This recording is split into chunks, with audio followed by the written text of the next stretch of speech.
kamu ingin sempurna dalam menunaikan salat, faghsilu wujuhakum, maka mulai dengan menyempurnakan wudu. Yang pokok dalam wudu itu ada 4. Sisanya sunnah. Awas kalau yang 4 ini tidak sempurna maka batal wudunya. 1, faghsilu wujuhakum, basuh wajahnya. Kalau disebutkan wajah dalam bab wudu, itu tidak ada yang lain kecuali bagian tampak muka. Gitu ya. Kalau yang punya jenggot, itu termasuk janggutnya di selai-selai. Kalau bapak kalau tidak punya jenggot atau belum punya jenggot, tidak usah maksa. Karena sunnah dalam hadis jenggot itu sunnah merawat, bukan menumbuhkan. Silakan buka tentang babul liha, bab jenggot. Itu hadis-hadis tentang sunnah jenggot, sunnah merawat bagi yang punya jenggot. Tapi yang tidak punya jenggot jangan dipaksakan. Beli arang, sok. Beli timun, tidak usah. Ya, tapi kalau ada jenggotnya silakan rawat dengan baik supaya menampakkan nilai-nilai kemuliaan. Tahan. Sekarang kita mulai. Bagaimana cara berwudu yang baik? Perhatikan baik-baik. Kata Quran faghsilu, membasuh wajah, kalimat Qurannya menggunakan kata ghasala. Ghasala itu ambil airnya, tumpahkan di tempat yang dibasuh. Ambil airnya, tumpahkan di tempat yang dibasuh. Mohon izin, tahan sebentar. Mas, sini mas. Punten ya, yang kan bantosan, kadia sekedap. Sifat wudu cuma ada 3. 1, pakai keran. 2, pakai gayung. 3, air yang mengalir. Ya, seperti di sungai ada air mengalir itu nggak ada masalah. Tapi kalau menggunakan gayung atau semisalnya, Nabi itu diriwayatkan dalam hadis itu sangat menghemat air. Bahkan pernah beliau kemudian berwudu, kalau kita kemudian hitung itu hanya sejumlah pak, seaqua gelas pak, cukup. Atau yang kedua menggunakan keran ya. Kalau sekarang kita ada keran, contoh ini kerannya. Ya, kerannya agak tinggi sedikit. Nah. Dan kita sesuaikan. Ambil airnya. Misal contoh, ghasala itu bukan ditumpahkan, ambil air, tumpahkan di tempat yang akan dibasuh begini. Yang telunjuk itu kemudian menghapus atau menghilangkan kotoran di sela-sela mata, contoh. Yang jempol menghilangkan kotoran di sela-sela telinga bagian belakang di sini. Ya. Kalau misalnya saya mulai ambil airnya, kemudian saya tumpahkan di sini, yang telunjuk membersihkan di jari-jari di sini, di sela-sela mata. Yang jempol kemudian membersihkan di sela-sela di bawah telinga sini. Kemudian di selesai. 1. Tahan sebentar ya, ini praktek dulu sebentar. 2. Wa aidiakum ilal marafiq, ini yang sering keliru. Dan tangan sampai siku. Ingat, tangan bahasa Arabnya yadun. Tapi dalam ibadah itu selalu diberikan batas. Misal, ini kafun. Ini asabi'. Ini sampai sini rusghun. Sampai sini, Bapak Ibu sekalian, ini namanya mirfak, jamannya marafiq. Sampai sini katif. Dari sini ke sini itu yad, tangan. Dalam bab salat, bab wudu, bab ibadah, tidak pernah Al-Quran dan hadis menyebutkan tangan kecuali diberikan batasnya. Contoh, kita saat akan takbir, Allahu Akbar. Lihat An-Nasai nomor hadis 886. Kata Nabi, fawada'a kaffahul yumna. Maka orang salat itu meletakkan telapak tangan yang kanannya alal yusra, di punggung yang kirinya. Jadi begitu takbir Allahu Akbar, yang kanan meletakkan di punggung kiri. Apa batas meletakkannya? Cuman sampai 3. 1, yang telapak ke punggung begini, jadi boleh begini. Yang kedua, pergelangan ketemu pergelangan begini. Rusgun ala rusgin. Jadi begitu takbir Allahu Akbar, ini boleh. Tapi nggak usah diukur Pak ya, jangan telat. Allah. Pas, cepat. Boleh nanti lebih sedikit ke sini. Yang tidak boleh, awas, ini dilarang dalam hadis. Yang tidak boleh kata Nabi, jangan engkau bersedekap seperti orang sombong. Kata para ulama bagaimana? Ketika tangannya bertemu dengan mirfaknya begini. Nah, ini awas, sedekap yang dilarang, hati-hati. Kadang-kadang ada orang menes ke puncak subuh-subuh sholatnya begini. Ya, awas nih. Cuman 3, kalau tidak begini, begini, atau begini. Dan saat mengangkat itu cepat Pak. Hadisnya cepat. Fa wado'a. Fa itu di ilmu nahu harfu atfin rabitin baina syai'aini bila hudud. Huruf yang menyambungkan dua peristiwa tanpa jeda, cepat. Jadi antara mengangkat dengan meletakkan langsung angkat Allahu Akbar. Tidak ada gerakan lain. Maaf, saya tidak bermaksud menyalahkan. Saya alhamdulillah ada koleksi 1235 kitab hadis. Saya mencari gerakan dari ngangkat ke meletakkan begini, tidak menemukan gerakan lain.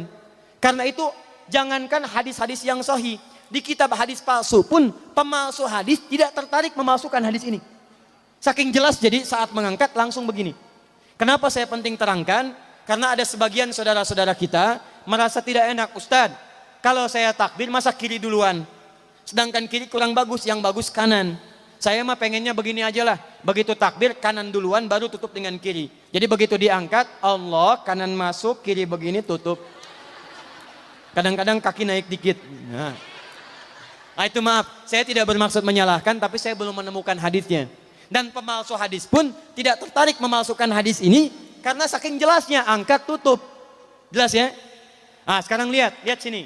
Dalam bab wudu, bahasa Qur'annya mengatakan wa aidiakum ilal marafiq, dari tangan sampai siku.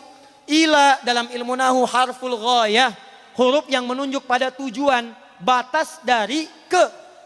Ana minal an sa'adhab min Menes ila Bekasi. Saya setelah ini akan pergi dari Menes ke Bekasi. Jadi saya berangkat dari mana? Menes. Tujuannya kemana? Bekasi. Tujuan dalam bahasa Arab menggunakan ila, harfu ghayah. Dari Menes ke Bekasi. Menes ila Bekasi. Dalam wudu, lihat. Aidiakum ilal marafiq, ila sampai siku. Bukan dari siku ke tangan. Jadi saat kita mengambil air wudhu, ambil airnya, tumpahkan dari sini, ilal marafiq sampai ke siku ke sini. Balikan lagi ke depan. Jadi bukan kerannya dibeginikan, sikunya dibeginikan, takut, bukan. Jadi bukan siku diteruskan ke bawah. Yang tepat itu ambil airnya, kemudian basuh dari sini sampai dengan ke sikunya. Hati-hati, ini ada maknanya. Dan jika benar di hadis Muslim, jika orang wudunya benar seperti ini, maka bersamaan dengan jatuhnya air wudu itu, jatuh pula dosa-dosa dan kotoran yang melekat pada anggota tubuhnya. Tidak cukup dengan amin, nanti kita lihat dulu. Teruskan, saya baru caranya dulu nih. Awas. 3. Wamsahu biru'usikum. Wamsahu, lihat, untuk wajah pakai gosala, basuh. Tangan gosala, basuh. Tapi ketika berpindah pada yang ketiga, wamsahu, berubah jadi masaha. Tahan sebentar ya. Cik calik. Duduk sini aja. Lihat sini. Ya, pilih. Duduk di sini atau ngapus. Sudahlah. Datang sendiri, nulis sendiri, ngapus sendiri, luar biasa. Cuman di Menes ini. Ini awas, ini penting ini Bu ya, penting. Saking pentingnya susah dihapusnya tuh. Dah sini aja. Masaha. Sudah. Masaha artinya mengusap. Kalau yang tadi membasuh, kalau masaha mengusap. Jadi yang ketiga ini tidak usah dibasuh. Jangan tumpahkan air di tempatnya. Tumpahkan airnya, kemudian usap tempatnya. Pertama, wamsahu biru'usikum. Masya Allah. Kata Allah, bagian ketiga, usap kepalanya. Awas, hati-hati. Tangan selesai pindah. Pindah kemana? Bukan ke rambut, tapi kepala. Jadi dalam bab wudu yang diusap bukan rambutnya, kepalanya. Itulah keadilan Allah. Kalau yang diusap kepalanya, semua manusia yang hidup pasti punya kepala. Tapi kalau yang diusap rambutnya ada ketidakadilan karena tidak semua orang punya kepala, punya rambut. Tuh. Nah sekarang lihat sini. Ketika kita diminta mengusap kepala, bahasanya masaha. Masaha itu begini. Ini saya punten. Bismillah. Ini ya. Ambil airnya, tumpahkan, baru kemudian diusapkan ke kepalanya. Paham ya? Kalau yang gosala, ambil, tumpahkan di tempat yang akan dibasuh. Tapi kalau masaha, hati-hati, ambil airnya, tumpahkan, baru diusap. Jadi bukan diambil air, tumpahkan di kepala begini. Paham? Tahan sebentar. Dan ini menggunakan huruf ba, Masya Allah. Ba, lihat, wajah tidak pakai ba. Tangan tidak pakai ba. Tapi khusus untuk kepala pakai ba. Wamsahu bi. Huruf ba dalam ilmu nahu. Coba dibuka yang suka ngaji. Buka kitab Bughnil Labib an Kutubil A'arib. Halaman 29 sampai dengan 59. Di situ ada penjelasan karya Ibnu Hisham Al-Ansari. Ibnu Hisham Al-Ansari. Itu ada penjelasan tentang makna huruf ba. Huruf ba itu punya 14 arti dalam bahasa Arab. Ada ilsaq, ada istighraq, ada muhabah, ada ba li tab'id. Ba li tab'id dibagi dua. Tab'id ma'al hudud wa tab'id bila hudud. Ini informasi saja, Pak. Bahasa Arab itu luar biasa. Ada mahasiswa kita orang Indonesia belajar di Kairo di Mesir di Al-Azhar. Ngambil S3. Bahasannya nulis disertasi, bahasannya tentang makna huruf ba di ayat wudu. Wamsahu biru'usikum. Dibahas, hanya membahas huruf ba, Pak, satu huruf itu dapat doktor, dapat S3. Ayo silahkan yang belum S3, ada huruf ta, ada huruf fa, ada huruf jim sampai huruf ya, masih banyak tuh. Nah yang ba ini, ba, kenapa pakai ba? Kata para ulama dari huruf ba yang 14 ini ada 3 makna yang diterapkan dalam ayat wudu. Satu istighraq. Istighraq itu membasuh keseluruhan. Jadi kalau kita ingin wudu, ambil airnya tumpahkan, basuh keseluruhan dari depan sampai ke belakang begini. Balikan lagi. Yang kedua, at-tab'id ma'at tahdid.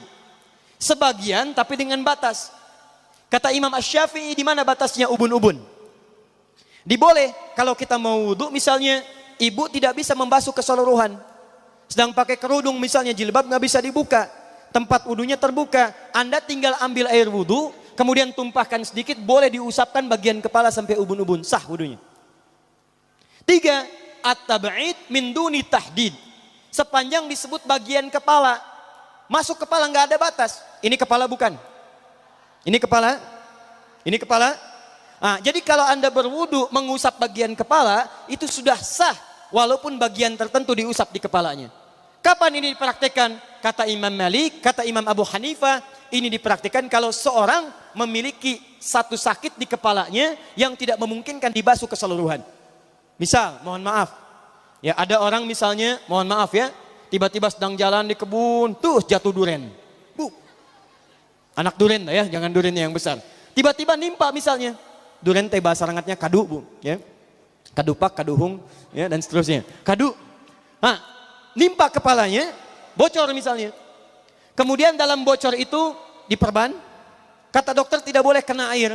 Saat bagian kepala yang tidak boleh kena air itu bukan berarti wudunya kemudian bisa batal atau boleh tayamum karena tidak bisa mengusap kepala. Kata para ulama, boleh dia mengusap bagian kepala yang lain yang tidak terluka.